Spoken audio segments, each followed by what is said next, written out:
Assalamualaikum warahmatullahi wabarakatuh. Di pembelajaran kali ini kita akan belajar mengenai berpikir komputasional. Di dunia yang semakin digital ini, teknologi telah menjadi bagian dari kehidupan kita sehari-hari.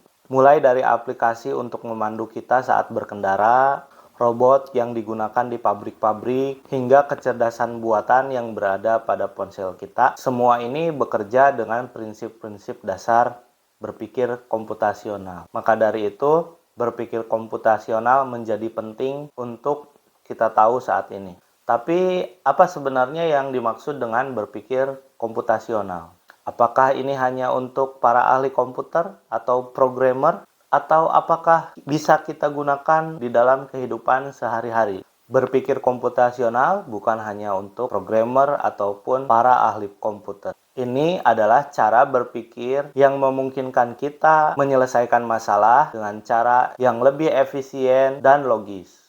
Di balik proses ini, ada 4 pilar utama yang menjadi dasar berpikir komputasional. Yang pertama, ada abstraksi, kemudian yang kedua ada dekomposisi, kemudian yang ketiga ada pengenalan pola, kemudian yang terakhir ada yang namanya algoritma. Setiap pilar ini penting dalam membantu kita merancang solusi, baik di dunia teknologi maupun dalam kehidupan sehari-hari. Pada video ini, kita akan mengenal satu persatu dari 4 pilar tersebut dan melihat bagaimana 4 pilar ini membantu kita menghadapi tantangan baik di dunia teknologi maupun di kehidupan kita sehari-hari. Kita mulai dari abstraksi. Abstraksi adalah proses menyederhanakan sesuatu yang sangat kompleks sehingga kita bisa fokus pada masalah-masalah yang penting saja. Untuk contoh aktualnya, kita ambil contoh aplikasi peta seperti Google Maps, Waze, dan kawan-kawannya. Peta ini tidak menampilkan setiap pohon dan bangunan-bangunan kecil. Sebaliknya, aplikasi ini hanya menampilkan informasi yang penting untuk kita mencapai tujuan. Dalam hal ini tentunya adalah jalan utama menuju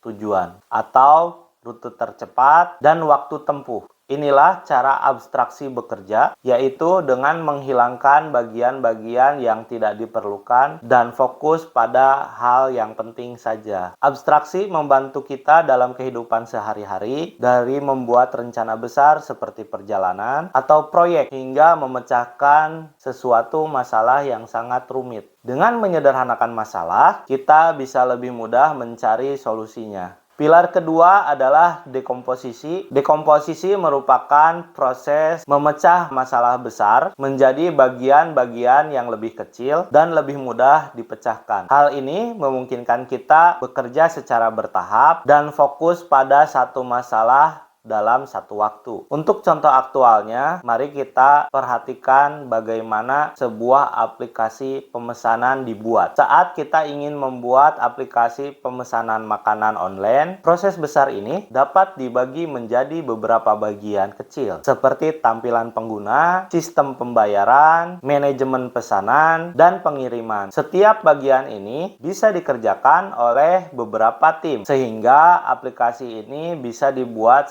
secara lebih cepat dan efisien. Di kehidupan kita sehari-hari, kita seringkali tidak sadar menggunakan dekomposisi ini. Misalnya saat merencanakan liburan, kita memisahkan perencanaan tersebut menjadi beberapa bagian, seperti pemesanan tiket, akomodasi, dan keperluan-keperluan kita saat liburan. Dengan memecah tugas besar menjadi langkah-langkah kecil, semuanya terasa akan sangat mudah untuk diatur.